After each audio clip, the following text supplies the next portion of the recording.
Welcome back to the ARMS North American Open, August 2020. I'm Jordan Ken alongside Coney and EE. We've seen some terrific action as Astro Ninja punched their ticket to the grand finals. Now we have to figure out who's going to fill in that other spot. Let's go ahead and take a look at the bracket and show you the traffic we have to navigate as we get set for the rest of this tournament. Top 4 fighters out of nearly 800 participants. It'll be Askew taking on Slosher Whalelord to find out who will fight off against Para for the option and opportunity to go to grand finals. So let's start back with Askew here once again, Coney. And we saw Askew and Astro Ninja. Askew taking that very first game from Astro Ninja, so you can't really sleep on Askew. Yeah, I felt like Askew had an early lead, but Astro Ninja, again, I think the story is about sort of like outpacing him over time. Astro Ninja just seems to have a different gear than his opponents, and I think a lot of that does have to do with Dr. Coyle because she is so versatile. She can play in so many different ways, but Astro Ninja just definitely a phenomenal player. No doubts about that. We'll see how Askew does here in the losers bracket. He is probably the best Min that we know about. He's going to be fighting Slosher Whalelord on either the Lollipop or the Master Mummy. I'm going to go ahead and assume Lollipop on this one because Mummy and Min is not great. Yeah, not a great matchup, and we talked about that there, EE, as far as just the difference in capability to switch characters, but oftentimes you have to stick to matchups. As much as you might have an emotional connection to somebody, right, you have to look at who you're going against. Yeah, and that can be like that can be the downfall, right? And that can be the difference between ninth and, third or first, something like that. Like, that's something like if, anybody knows anything about Smash, Ganondorf mains have yet to figure that out, you know what I'm saying? Like, you just gotta separate that attachment to the results you want, you know what I mean? That's kind of how it goes. As we get set for this next match here between Askew and Slosher Whalelord, when you look at what is at stake right now, our winner will go ahead and get a digital download code for Super Smash Bros. Ultimate, as well as the Fighters Pass Volume 2, digital download code for Splatoon 2. But don't worry, our runner-ups won't go home empty-gloved, as we like to say. 2,500 My Nintendo Gold points will go out to them as well. So a chance for everybody to partake in the fun here, but only one can have the bragging rights. And so far, Coney, it seems like we're really finding this balance between offense, defense, and when players and when fighters are choosing to sort of go in and apply that pressure and do it, they have to be somewhat judicious about it.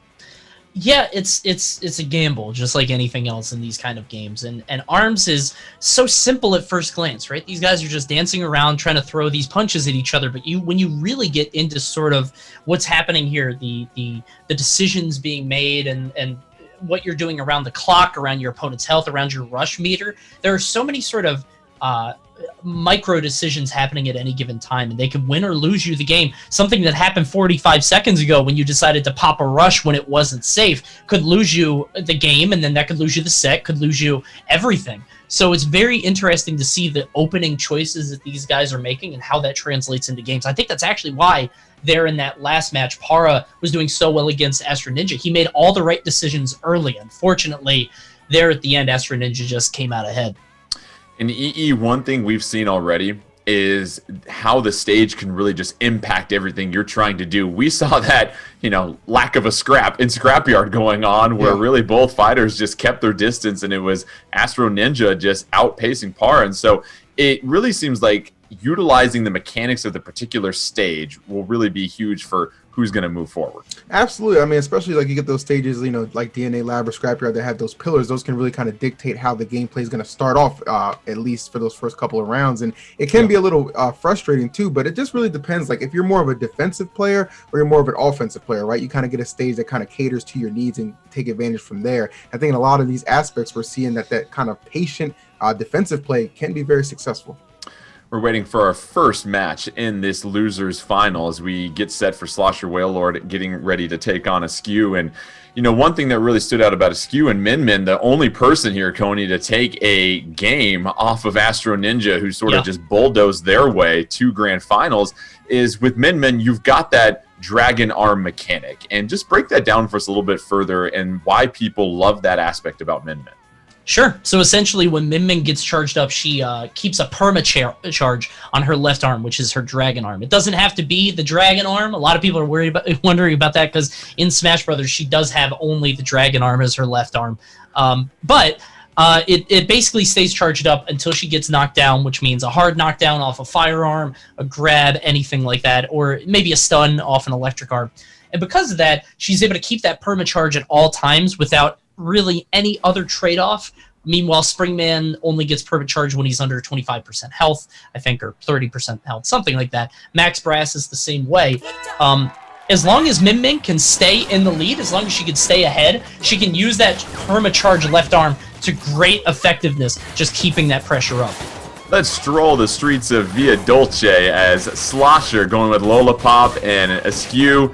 No surprises here, going with Min Min, connecting with the throw early on. And we talked about stage here, EE, sort of an S shape to Via Dolce, and that creates some really tight corners. Yeah, and you know what? Because of that, you're going to see a lot. This is just going to be a big close quarters type battle. And, obviously we know this is Lollipop's stage, but she doesn't seem to have any kind of investment in it at the moment because that is going to be all Min Min, just absolutely devastating performance from Askew to open things up.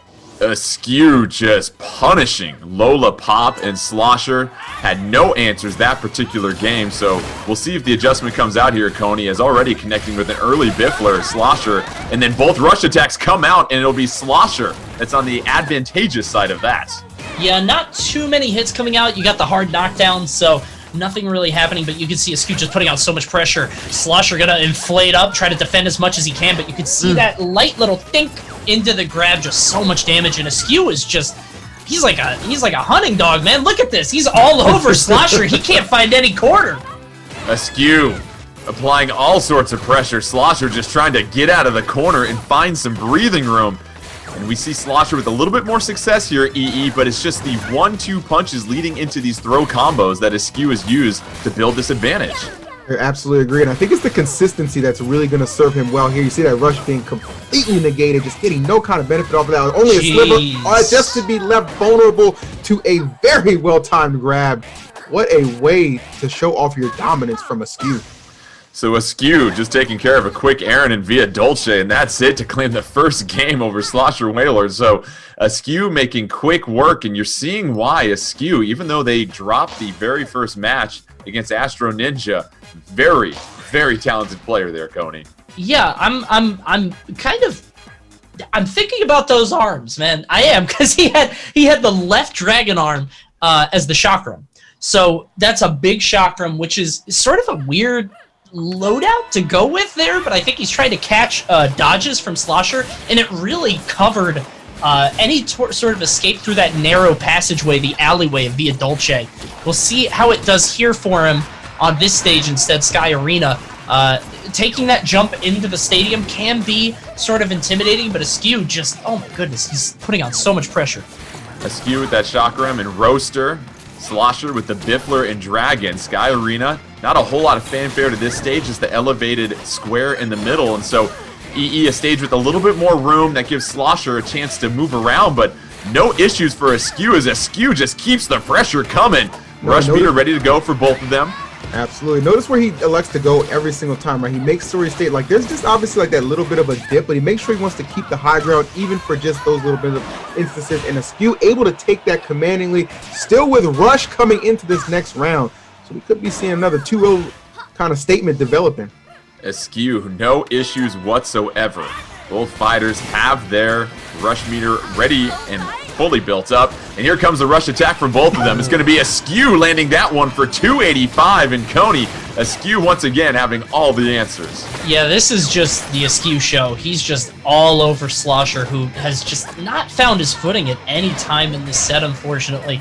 Askew just in his face, constantly making the right decisions, getting the right reactions, and just mopping him up in that one. These matches are sub 30 seconds. Like, these are so fast. Yeah, got it off before the NBA shot clock in that one. Just 24 seconds to finish things up. So Askew taking two very quick games as we get set for the third game here. Askew looking for a clean sweep. And EE, at this point, if you're Slosher, you have to think about some major adjustments because you haven't even been close in one of these games. Yeah, that's the problem. Like, you can't, like, it's like kind of like, where do you go here with Lola? Like, both rounds you've seen just kind of get obliterated no matter the stage. So now your back's against the wall. It's like, do you try something else? Do you have a different loadout to kind of bring to the table? Anything that maybe can just put a little bit of space, a little bit of breathing room is probably what you're going to want to fall back on right now, because it has been an overwhelming effort from Askew. And Coney, we've seen it, the chakram just catching so many things on the left and right and able to cover up so many options for mobility. All right, here comes the Master Mummy, though, out of Slosher. We saw this last time when Slosher's back was up against the wall. They opened up the tomb and brought out Master Mummy. Let's see if it works here in Ribbon Ring. But you figure Askew doesn't have to change anything that's been working well for them, Coney. No, not at all. I feel like whereas in the other set, I do think Master Mummy might have been the right decision because I think that it was particularly good against Para. I think here it's not going to work as well because Askew isn't sitting back. He's not playing defensively. He's not even playing in such a way that you can get any kind of heals off. Instead, he's constantly in your face and constantly throwing punches. Now, maybe his strategy is just to tank some of them, as you can see right here. Tanking that straight arm again and again, but that chakram is huge, and it just keeps knocking him over and over. As well as the knockdown coming from the roaster. That's serving Askew very well, and Askew, once again, melting Slosher Wailord in the corner. So Askew is just one round away from moving on to Losers Final. Just a dominating performance we've seen here so far, EE. Yeah, I didn't know ARMS had any speedrunners, but I'm just kind of getting accustomed to it right now because Askew is certainly doing his best impression, and that's no slight against Slosher. He just has not had the answer. This has just been pressure situations that have just been benefiting Askew so much, and he has no intention, obviously, of slowing down. What a grab. He's catching him midair and just continuing this domination. Askew launching Master Mummy. It's all Askew at this point. Slosher and Master Mummy may need to go to sleep for a few thousand more years to figure things out at this point. As Askew unleashes the rush attack, trying to finish this one so quickly. Askew, and that'll do it. The Ramen Bomber just mowing down Slosher Wailord on the way to their Losers Finals. Yeah, just totally unraveling that Mummy. That was tough. Askew running all over Slosher Wailord. Just looking sort of outmatched there, if I'm being honest, but it really comes down to these four have beaten so many people to get here. I believe you said over 800 players. So no slight against Slosher Wailord at all. Put up a great fight throughout the whole day, but Askew definitely showing that he deserves to make his place in that Losers Final. Let's go ahead and take a look at the bracket here as we get set for our Losers Final. So Askew making quick work of Slosher Wailord. Slosher Wailord will go home with 2,500 My Nintendo Gold points. But now we have Para versus Askew. And so the two opponents that Astro Ninja dispatched will get a chance to face off against each other for the rights at a rematch against Astro Ninja. And if I'm Para and I'm watching that, by any chance, EE, you figure I'm in for a big-time matchup because Askew just looks so impressive, that final match. I'm already thinking, like, okay, I know that he's coming in with a ton of momentum, especially with a 3-0 victory like that. I just lost my Winners Finals 3-0. So, you know, for me, it's not necessarily the same gauge as far as confidence goes, but I have the advantage of seeing exactly how he plays, right? You see that he is somebody who's just going to try and rush you down back into those corners. So that's something that he can kind of at least game plan for with the right arms that he wants to go ahead and elect to bring out. And Para, you imagine here, Coney, might go with a player with a little bit more mobility. We saw Master Mummy. Listen, they're not winning any 100-meter dashes anytime soon. So you want somebody that might be a little bit more agile because you have so much pressure coming out from Askew. Askew doesn't want to sit back and bide their time. They want to get right up into your face and make you have to deal with the onslaught of arms coming out. And to counter that, you figure you need some pretty good mobility. Yeah, I don't think Ninjara is the choice here because I don't think the dodge mechanic is going to be very well suited to Askew's style of play, which is constantly being in his face. We have seen Para play both Kid Cobra and Springman, and actually I'm remembering back, and if I'm not mistaken, I think I've commentated Para before at some old 2GG events, and he used Mechanica as well. Now, I don't know if we're going to be seeing her today, but I definitely think the Kid Cobra is the right choice for this one, and that's what he's going to be rocking. He's got the double Q. Are those the bubs, I think? Those are the bubs, and there is a girth attribute to these different characters as well, too. Yep. And those just look monstrous, Coney. Am I seeing things at this point? They are insane. They're bigger than Kid Cobra's head by a significant amount. Ara, though, seems to be the solution as they're finally able to get some damage on Askew, taking the early advantage. Rush attack ready to go here. Both fighters going to be patient for that. Here in Spring Stadium, it's going to be Askew unleashing 330 off the spring and then tagging on another 20. So EE, great usage of the rush meter at that point. Oh, for sure. You can kind of assume that both of these guys, once like any kind of little opening presented stuff, they are going to take full advantage. And I think that's what we're seeing. Askew, though, not getting to be the dominator that we've become accustomed to in that last outing. Para making a terrific stand and opening up. I think the Kid Cobra right out the gate is definitely the answer that I was looking to see. And Cody, it's blowing my mind. I'm looking at these bubs. It's like Para's throwing a mattress at him every single time with each punch. It's like you can't avoid it. They're so massive. And Para, that seemed to be the answer because you can just connect. You don't have to have that small, delicate hitbox necessarily. It's like it's a 16-wheeler coming at you over and over and over. And this was honestly sort of what was in style a long time ago when the game first came out. You saw the double bubs kind of take the game by storm early on. They sort of fell out of favor as people learned to deal with them a little bit. I do believe they were nerfed as well, but Para bringing it back old school as he's just throwing these straight arms. I think Askew wasn't ready for this as Para takes the first game handily.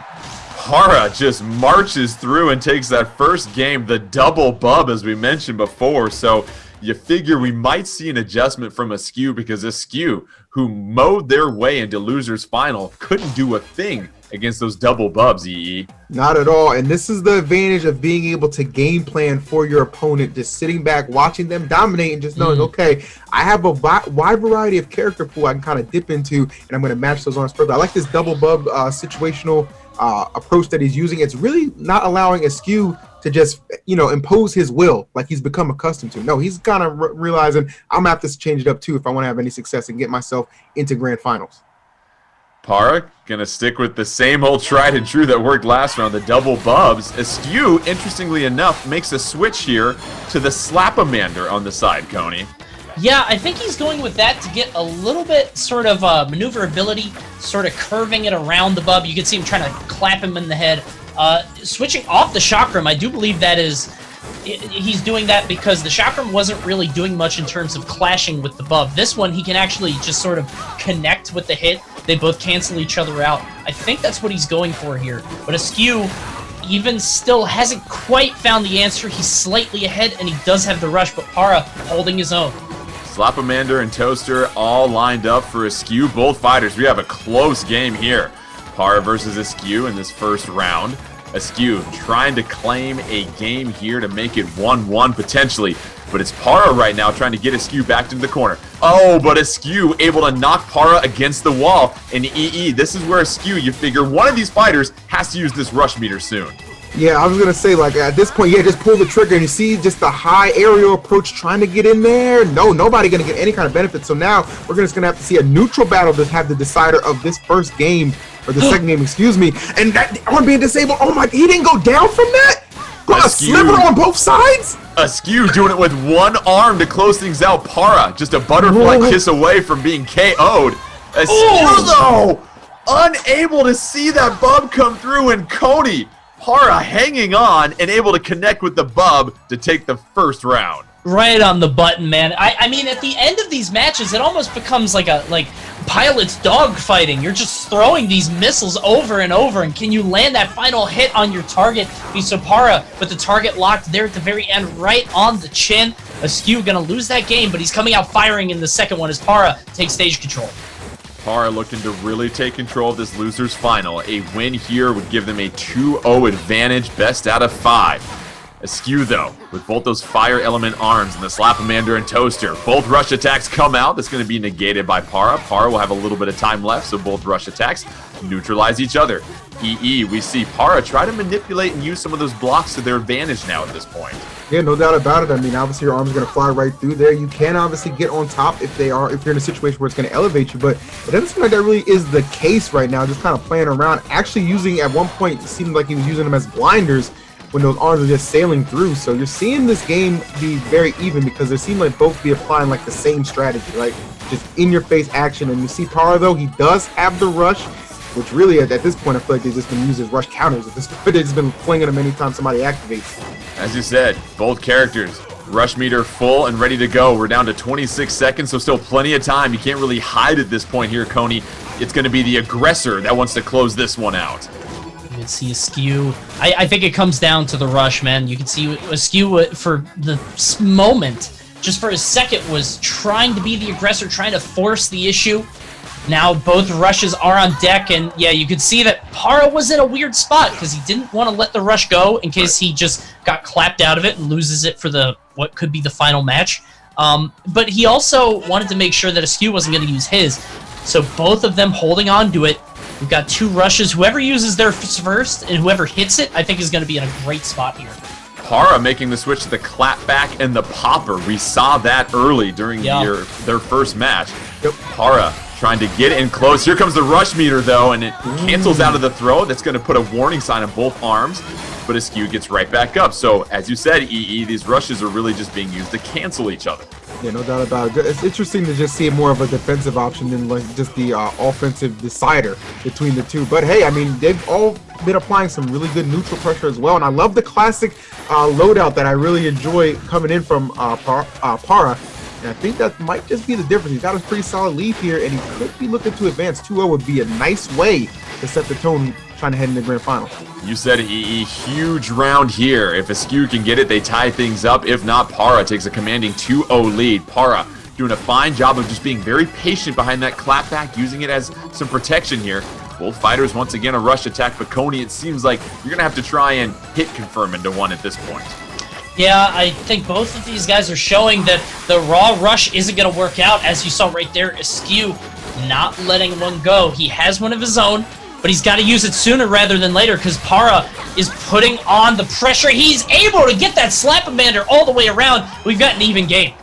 It is dead even at this point. 10 seconds left. Askew gets a critical connection, though. Might be able to close this one out. Can Para, but no, Askew gets the KO, and we're now notched even at 1 game apiece in losers final. So EE, it finally took somebody connecting with their rush attack to dictate a winner in this one. It was just ever so slightly, but it was at the perfect moment, and then you just see the finishing blow. I think that Mander, I like that attachment actually, like the way it just kind of comes and attacks you on the side. We saw that be pretty critical in getting damage and obviously in putting that round away. So very impressive right there. The interesting switch as well too, Coney, to the clapback and the popper that we saw as opposed to going with the double bubs, which was bringing a lot of success earlier on. Yeah, I think that's a function of the stage because the double bubs kind of force the issue depending on where you are. So if I'm not mistaken, they were on Spring Stadium in the first game, and he's just able to sort of throw these big arms at him. And it looks like he's actually switching to that one. I think the popper and the clapback is more of a specialist loadout.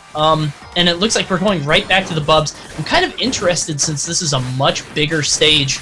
I'm interested to see how he does here with these 2 straight arms because he's not going to be able to curve them around the pillars. He's just going to have to get rid of them directly.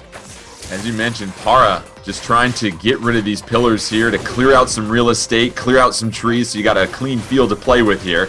Askew has had a lot of success as well too, EE, switching to that toaster and Slap-a-Mander. The opportunity to knock down Para and get a chance to read their recovery has really been the difference. Absolutely. I think we're kind of seeing that already from the jump, slight advantage, and he's trying to push the issue. This is what we've kind of become accustomed to seeing from Askew. He loves to get in those situations where he can push his advantage, and now with both of them having rush, maybe it could be like another defensive kind of stand between them both, but I'd love to see some damage be accumulated from that as we see another pillar going down on DNA Lab. Askew has the advantage here about halfway through this particular round at this point. Para and Askew both with rush meters fully charged and ready to go. Askew looking for an opening, gets bopped by that. Bub. Those bubs have been so critical, Coney, as we mentioned before for Para. They've done such a fine job of just applying pressure. No more pillars to get in the way. Para coming back and taking control of this one. Oh, that fist was so good, breaking the grab. Askew realizing he can't get much out of the rush, gets that final 80 damage, but here, okay, if you're Para, what do, man? You have the rush. Are you going to let it go, or are you going to wait till the next round? You have 8 seconds. He's finally going to let it rip, says, okay, I'm taking this round. I'm not going to give Askew any opportunity to build his next rush. Let me just let this go, take the round, work on the next one. I like that decision. Yeah, me too, Coney, because no round is guaranteed. If you've got one sitting there right in front of you, you have to take it while you can. At this point in losers finals, where you each have taken one game, you got to put it all out on the line. So Para connecting here with the early throw and smashing a pillar, EE. Yeah, this is definitely kind of the start I'm sure he was looking for. Obviously, like, no reason to switch off those arms. They've been serving him pretty well, and this is kind of where it's okay. Like, once the pillars go down, you don't mind having those straight arms because you know it's more of a, the curving ability is going to be less effective. Oh, I thought he narrowly avoided the rush, but he's going to tack on about, 210 off of that. Para standing back up and immediately going into his rush, just going to return the favor. Back and forth we go with Para actually leading the charge right now. Para, great job of getting that rush attack to connect. Both fighters finally having some success with that. But Askew gets the throw. At this point here, Coney, you figure Para needs to continue to keep up the aggression, and they do. So Para answers back with a 2-0 game, and now they lead 2-1. They're looking to punch their ticket to grand finals. And I think that was just a great situation for them, taking out all the pillars, just being able to chase Askew down. Such a pretty fast game, too. I mean, Ribbon Ring lasted a pretty long time, but Para definitely changing things up. I like the double bub. Even on a stage like that, it seemed to be better suited for him. So I think the clapback and the popper, I think they're sort of going to be put out to pasture for the rest of the set. But you never know. He seems very adaptable, for sure. And EE, you mentioned on a stage like that, yes, there are pillars, but you have to quickly get rid of them. And that's when we really saw that particular round turn for Para, because once you got rid of those, you had nothing but wide open space, and that's when those bubs became so effective. And I think that's why I was so confident in keeping with them, because, I think it takes about 3 hits to knock them out. And so once you remove them from the equation, it just becomes a much easier situation. As we head to another stage with some pillars here in Scrapyard, which we've seen promote a little bit of defensive play. So it'll be interesting out the gate how these two elect to approach each other. Well, they want to mix it up early on. They're not going to go to the outside corners or edges of this square. They're right in the middle, bopping back and forth. Yep. And once again, you figure, Coney, you're going to clear out these pillars. If you're Para, you're Askew. How do you try to use this stage to your advantage? It's tough because it's sort of counter to what Askew has been doing for so many of his sets, right? He just sort of gets up in your opponent's face. I think this is his best bet, which is keeping Para against that wall. But even still, he actually knocked Para onto the high ground there as Para took that knockback. 2 rushes here. I think he's going to have to sort of try to corner Para when he can, maneuver around these pillars as he's doing right now. You can see the bubs are not very well equipped to get around that pillar, and there's the Slap-O-Mander coming all the way around to knock him out of that rush, and Askew might have all, but I think this round is a certainty just off that rush play. Very well done. Askew wraps this up with the Slap-O-Mander. As you said, the key play was neutralizing the rush attack that Para was unleashing. So once again, back and forth, but here they come back from pasture here, Coney. We got the clap back and the popper. They're not ready to go to sleep yet. All right, I guess not. We'll see how it goes here. I feel like that Slap-O-Mander is just going to not get hit by that clapback, but we'll see what Para has in store as Askew is going to land a full rush. Askew, as you mentioned, landing that rush attack, and Para having to use the defensive capabilities of that clapback. But that Slap-O-Mander, EE, it's so good at just getting around that clapback and creating opportunities for Askew to move in. No doubt about it. And I like the, obviously you're going to see it from the start too, because it plays around the fact that there were those pillars that were on the stage earlier as well. So you got to kind of keep that in mind, which I think was kind of the mindset, and obviously one that's working out pretty well. Still 1 pillar though sitting there as we see this clapback popper loadout starting to pay some dividends for Para, who would love to be able to put this away. You don't want to go to a game 5 against somebody like Askew. He's just too aggressive for my liking. But with only a sliver of health left, this is looking like it's all but done on this round, and that's going to do it. KO. Well done.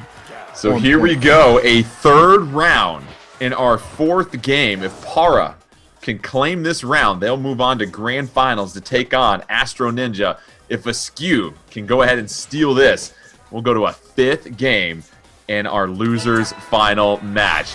Para switching to the clapback, hoping it equals a comeback at this point. We've got full rush meter for both fighters. We've learned earlier between these two, whoever can utilize that rush may seem like common sense, but that has been the deciding factor, and Para already unleashing it here, Coney, with 305.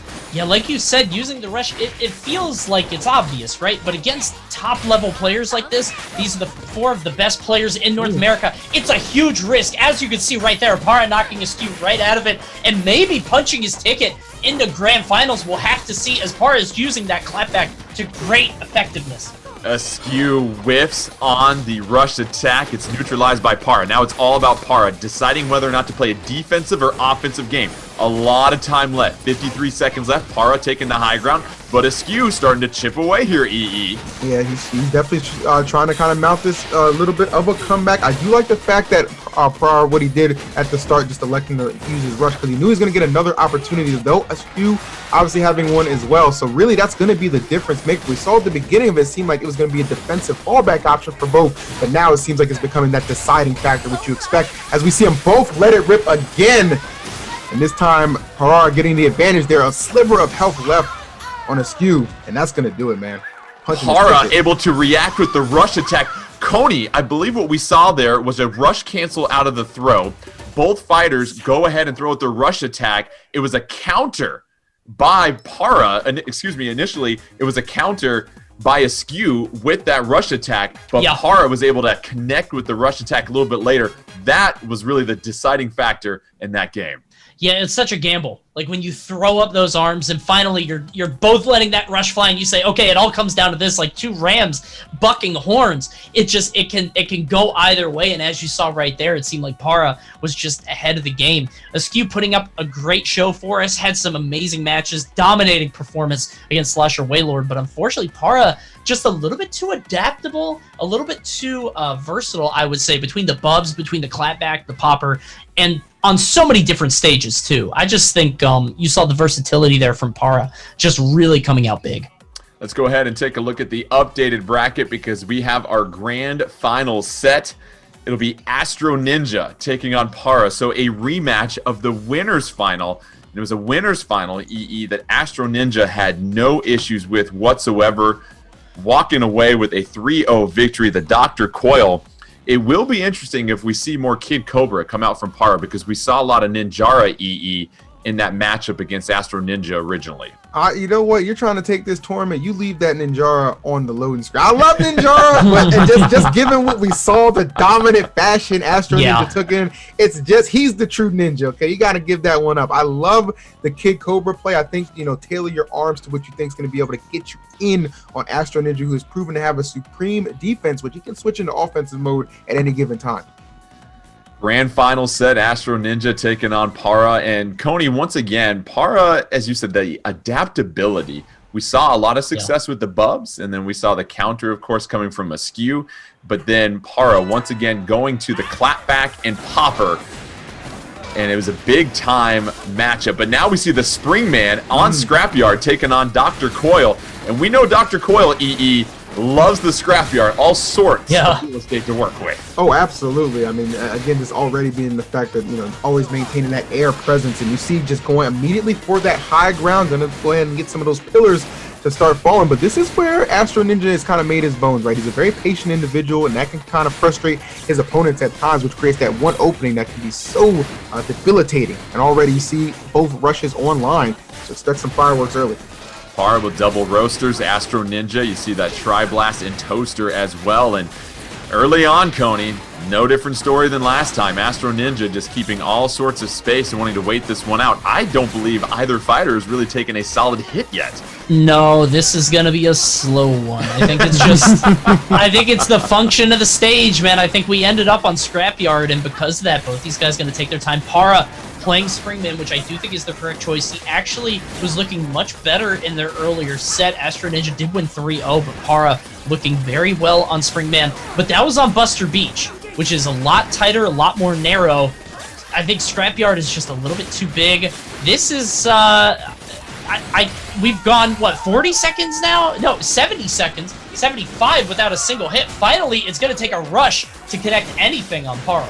10 seconds left. Let's see if Astro Ninja can wait out Para. A slight lead, and that'll do it. A couple of connections right there will be just enough of a cushion for Astro Ninja. As we said, this match going 55 in the right-hand lane, but it's enough for Astro Ninja to close things out at the end here. So we'll see if Para wants to speed things up and move into the passing lane here. But Astro Ninja has no problem, EE, playing a very patient game. No, not at all. And as somebody who plays it, that can be very frustrating. You know what I'm saying? That can be very frustrating. You just want to get in there, you want to get your hits. But again, the nature of this stage too, it really lends itself to what Astro Ninja is attempting to do, which is slow down the pace, frustrate you, and then even it comes down to just rush being enough damage, even by just chip meter or anything like that, to just put on to get the timeout. It doesn't really matter. The dub is the dub, and I think Astro Ninja's realized that.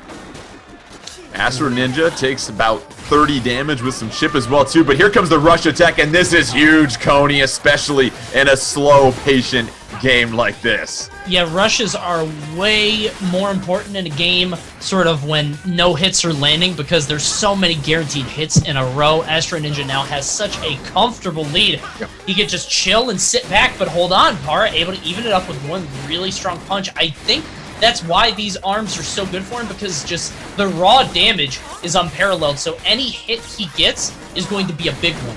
We'll see if he can make this work. He does have the rush, but chasing down Astro Ninja is going to be difficult. He's going to let it rock, but can't seem to land it. Oh, and the rush attack coming out from Astro Ninja. Para able to block just in time. So we've got a pretty even match. Para with a slight health advantage as we get to 23 seconds. Both fighters keeping their distance at this point. Astro Ninja has to be a little aggressive now. Close some of the real estate, some of the airspace between them and Para. Para wants to try and play patient. It's a game of cat and mouse, but a connection by Astro Ninja will give Astro Ninja the advantage, but another connection coming from Para. 3 seconds left. One more hit might do it, and Astro Ninja able to do it right before time expires, and we'll take the first game in Grand Finals. So a lot of back and forth down the stretch there. You gotta love with just those waning seconds on the clock, just the mentality, the focus to just understand, okay, if I could just squeeze in one more hit, literally one more hit, I can go up by one, and that's all I need to do. And just put that away. Like that's just the mental fortitude to just keep your wits about you there is really impressive. And you saw the grab. I mean, it just barely whiffed over Astro Ninja. That so rarely happens, but it was right over her head. She wasn't levitating up into it, and because, like, that could have made all the difference in that round, in that set, and in this entire bracket. We'll see if Para can do it again here on DNA Lab, which, again, large stage. I think this is going to favor Astro Ninja. As we mentioned, DNA Lab, you've got some of those pillars in place once again, but Astro Ninja loves having all sorts of room to work with as well. Para, no switches, going with both of those roasters once again. Astro Ninja got the Tri-Blast as well as that Toaster. Astro Ninja with a rush meter ready to go, applying a little bit more pressure, but it's Para that has the early advantage, and Para EE doing a good job of using those pillars for protection. Absolutely. I think this is what Para needs to do. It's just like, okay, well, at this point, I understand like what your game plan is. Let me show you what I can do too when I get a little space. Oh, but that pillar being only one hit, Rush is going to slam through it. That's going to be some much needed damage for Astro Ninja. Para, that was definitely a great usage of that rush meter, as we said before. Para, though, can't get theirs to connect as Astro Ninja snips that one out here, Coney. I think we said it at the beginning of the broadcast. We talked about how important rush is, and it sounds a little obvious, but landing those rushes is critical to success in this game. And I've seen no player avoid rushes as often and with as much consistency as Astro Ninja. So much of that is just Dr. Coil being so mobile and able to just get around it so easily. But because Para can't land these rushes, it means that any string that would otherwise be guaranteed just doesn't land on Astro Ninja as he goes up another game. Astro Ninja orbiting around Para. We saw the unbelievable timing there, EE, of using the rush attack as the throw came out from Para. Just well read by Astro Ninja. Absolutely. And at this point, because it seems like Astro Ninja is kind of dictating the pace and everything, it's easier to make these reads because at that point you can just expect what you're going to see out of Para. And I think because he's just kind of being able to use that kind of counterplay, it's just been just such a major difference. And you got to credit Para. He's fighting his heart out. It's just the answers just aren't there. Yeah. Para, that rush attack going to get blocked by Astro Ninja. Astro Ninja, full rush meter ready to go as the Tri-Blast connects. Astro Ninja keeping a little bit of space here, throwing out punches left and right, and that's what you want to do, Coney. Just keep a consistent wave of arms coming out at all times. You need the constant pressure, trying to force your opponent into the corner, onto their back foot. Just try to, it's all about limiting options. You want to get your opponent in a spot where they can't run away anymore. And you see Para trying to play to that. He's building this rush as much as possible, but he's also trying to stay back so Astro Ninja can't use one of his own.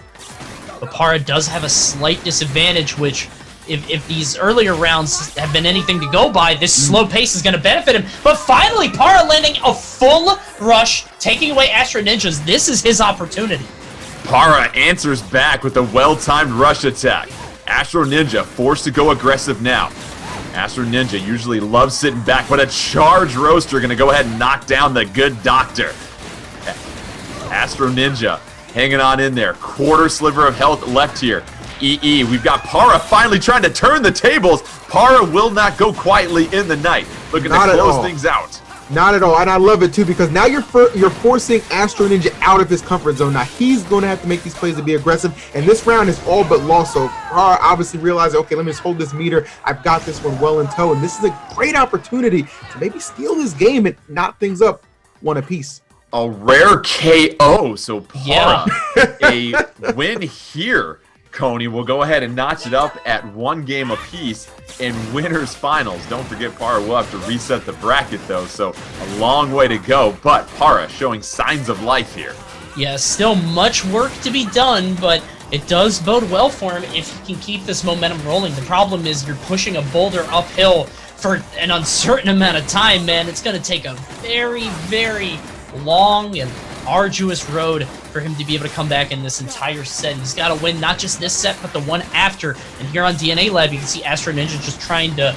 I think a big thing here is the mental exhaustion. Even if you don't win this set, if Astro Ninja can't win this and Para goes up 1-1, if he could just kind of exhaust him, sort of wear him down, make him frustrated, and just try to make it so he's making constant mistakes, I think he's trying to play the long game here. Rush attack connecting from Para, 310. So Astro Ninja in a deficit once again, has a rush attack ready to go. So we've seen so far EE Para making great use of those rush attacks. That's been the difference. No doubt about it, man. Para, and that's been exactly what he's needed to, again, take Astro Ninja out of his comfort zone. And this is the benefit that you're going to see out of that, because Para obviously showing that he can be somebody who can really put on some good defensive standing as well once he's in the lead, not having to kind of play that uphill battle. Yet again, letting that rush unleash and getting some good hits out of it. He is looking primed and primed to take this entire match at the moment. Astro Ninja tried to get a little too aggressive while the rush was going out. Para connected, so can Para get 2 KOs against Astro Ninja? And Para looking like they're going to even things up here. Not enough time left, so Para, how about the comeback here, Coney? Very well done. You could see that Astro Ninja was not really fully engaged there. I mean, he had to switch up his style a lot, start being the aggressor, try to force the issue onto Para. And he didn't look totally comfortable, if I'm being honest. He didn't look totally ready to get in the driver's seat, because every time he tried to come in, Para was just clocking him left, clocking him right. And I feel like that's where Para has to play at his best. You have to play slow, get that early lead, force Astro Ninja to come to you, and then just let him fly. 1 game apiece here in our grand finals. Don't forget, Astro Ninja would still need to be knocked out at least once to reset the bracket. So Astro Ninja still sitting comfortable, still looking like they're in control, but really EE, it's Para and their ability to connect with those rush attacks. That's really been what has looked different to me as far as what Para is doing. So no switches, but this stage selection, we do see the nade coming out though here, EE. Ooh. That'll change things up a little bit for Astro Ninja. Definitely. I mean, we've already seen a change, right? Para's actually won. You know what I mean? Like in winners finals, you kind of got swept out the building. Now you're in grands. You already did that little bit of a loser's run, so you have a lot of confidence coming into this one, and I think it's showing off and understanding, hey, I can play and maybe even beat Astro Ninja at his own game. So if I can go ahead and continue that kind of pacing, yes, a bracket reset seems very possible to be in my future.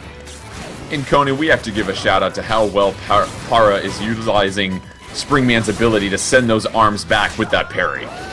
Oh my goodness, that grab connecting from so far back. I'm really surprised that hit, but yeah, he's using Springman's parry. Basically, if you charge up and then dash, you'll be able to knock away any arms coming your way. I think that's what the nade is for, is trying to catch him, sort of throw off his timing. He is able to avoid it if he does it correctly, but it does sort of shift your timing around a little bit and sort of catch you unawares if you are not ready. But Para, I think, is better suited for a stage like this just because there's so many corners. He's able to chase Astro Ninja down, but Astro Ninja looking a little bit stronger, at least here early on. Astro Ninja with a very nice 1-2 connection. That nade with that delayed explosion, it just forces you to be just a little bit more patient. And now it's Astro Ninja playing a much more aggressive playstyle as well too in Via Dolce. Para trying to hang on. This throw here might lead into something. Astro Ninja, though, 9 seconds left. That throw will get the KO, so Astro Ninja answering back with the switch to the nade takes the first round of this third game. It's the invisibility there. You saw the immediate wake up into the grab. Para was not able to react in time, and sometimes that can really catch you off guard. You need to be able to react instantly as she comes out of stealth. It can be very difficult, especially in such a high-pressure situation, but Para's not able to do it, and Astro Ninja goes up because of it.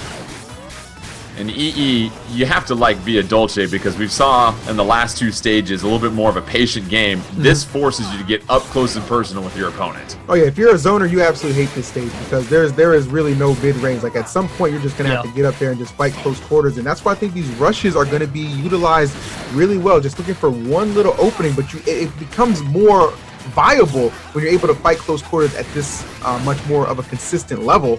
But nobody willing to kind of pull the trigger just yet. But Astro Ninja, I love the fact that he's shown he can be versatile as well as knock a rush out, maintaining his own. And he can be quite a little aggressive himself as he's putting on a nice demonstration already. The explosion from the nade to negate the rush attack, and then Astro Ninja connecting with their very own rush attack has really dictated the momentum of this match. Astro Ninja in full control at this point here, Coney. Yeah, no question. I think sort of all the wind was taken out of Para's sails as that rush didn't connect. He's trying to put up some offense, trying to force Astro Ninja into the corner, but Astro Ninja constantly backing up. Para definitely is putting on a lot of pressure here, and it looks strong, but Astro Ninja just needs a couple more hits. Yeah, he's going to let that rush fly. Even if it's just chip damage, it makes it so that only one more hit is all he needs to be able to take this. Astro Ninja looking to close things out with one more hit. Para not giving up quite yet. 13 seconds yet. That throw connects, but no, the left-armed nade able to get the KO. So Astro Ninja will take that game and is now just one game away from being the champion of our ARMS North American Open August 2020. So Para will really have to push that boulder up that steep hills we mentioned here, Coney. But EE, you like the adjustment that we saw from Astro Ninja, going with the nade, more of a direct approach, a little bit more power than that Tri-Blast that we saw earlier, and that really seemed to throw off the rhythm of Para. And we saw it pay dividends almost immediately, right? Like off that explosion, it canceled out that rush attempt that we saw on the side of Para. So it already goes to show you, like, he knows what he's doing here. And obviously, even being forced into more close quarters, Astro Ninja, he can be comfortable in that situation too. So when you have that kind of versatility in your play style, and you can excel going either way, back or forward, I think you're looking pretty strong to go in and maybe take this tournament. And Coney, what we saw there, and I'm curious as far as this next game goes, for Astro Ninja, you had a lot of success being very aggressive. That stage forced you to be up close and personal. It seems like you want to go revisit that. It seemed like Astro Ninja was struggling when they were playing more of a defensive play style. It seemed like it, right? I mean, the fact that they ended up winning is sort of surprising because it did seem like he wasn't quite as comfortable sort of on his forward foot holding forward. But this is actually going to be on a Ramen Bowl. This is the first time we've seen this stage all day. And I think if you wanted to close out the tournament with Dr. Coyle, this is the stage to do it. I don't think you could have gotten a better stage for Astro Ninja, if I'm being honest. Dr. Coyle ordering up the right stage on the menu. Ramen Bowl going to give Dr. Coyle a huge advantage, as you mentioned before here, Coney. And then we see no changes in the arms. That nade coming out once again on the left arm, the toaster on the right arm for Astro Ninja. Para going with double roasters as well. And early on, both fighters just feeling each other out, keeping their distance, nobody able to get a clear connection. Rush meter for both of them. Here comes the rush attack from both, and that will just sort of cancel each other's out. Nothing too exciting there, folks. Yeah, you saw what Para did. He popped the rush just to block. It was to call his arms back to say, no, I'm not going to get clocked by this. The problem with this stage for Para is that Astro Ninja can play at the edge of the bowl constantly, just constantly hold back, and Para not only has to go into the bowl, he has to climb up the bowl just to get any sort of distance. I think this stage is just the nightmare scenario for him. We'll see how he can do, but you can tell that Astro Ninja is just playing perfectly to his win condition, playing safe, careful, very slow pace. We might see a timeout here. Astro Ninja just methodically throwing out arm after arm, connecting when they need to. They built up quite the advantage here. EE, if you're Para, you got to find a way to close the gap. Yeah, and that's the problem. Like every approach you're making, you're seeing Astro Ninja, he just kind of tailors his defense to make it just so much more difficult for you to get anything going. Obviously, we see maybe not the biggest of separations here, but that's the perfect time to use your rush because it's going to think, Para's thinking, okay, I have an opportunity to maybe make a push here. No, sir. I've got this rush I've been sitting on too, and I'm going to make sure I put you away in this first exchange.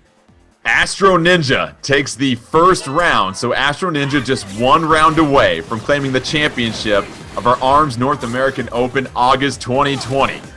Astro Ninja and the Ramen Bowl had no issues in that previous round, just sitting up high. It's going to take a monumental effort from Para, but we've seen Para before with their back up against the wall, Coney, and this is what they do. They answer back with the rush attack. Springman himself is pretty well suited to these comebacks, especially if he gets below a certain health percentage.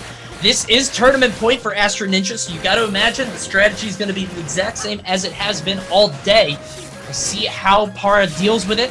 He wants to farm this rush, but he's also afraid of Astro Ninja pulling the trigger on his own. Gets the nade confirmed into a rush, and Astro Ninja may have made this all but a certainty at the end of this tournament. We'll see if Para has the juice to keep up.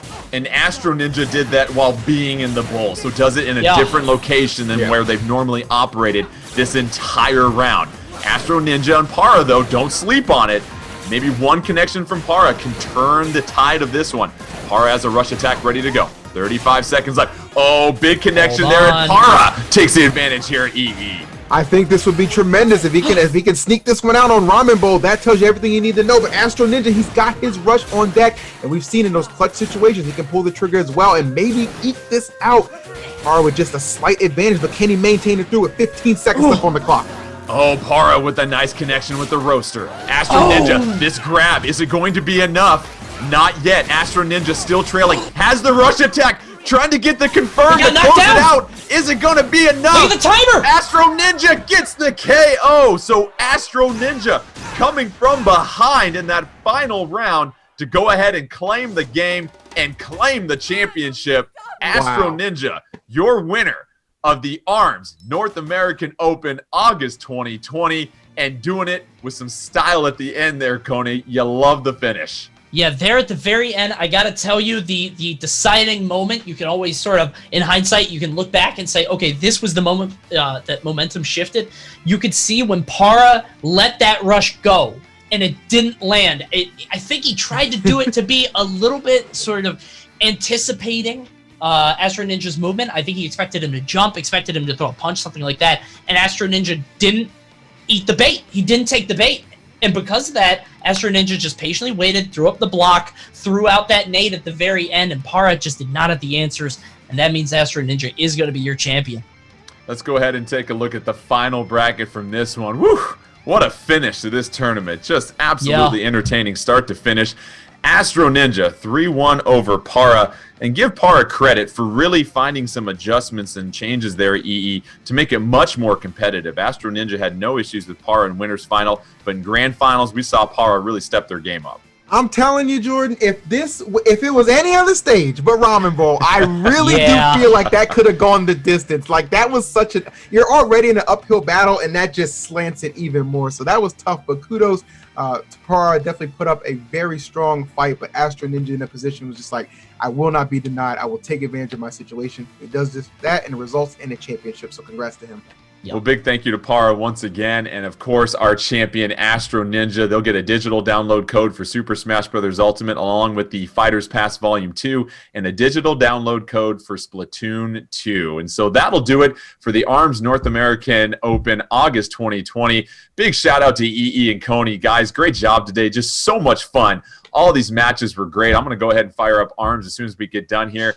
And thank you to all of you for tuning in. And don't forget to continue to stay tuned to Nintendo for more Nintendo competitive action. From all of us here, thank you once again. And a big shout out to our hardworking crew. You guys take care of yourselves. We'll see you all next time.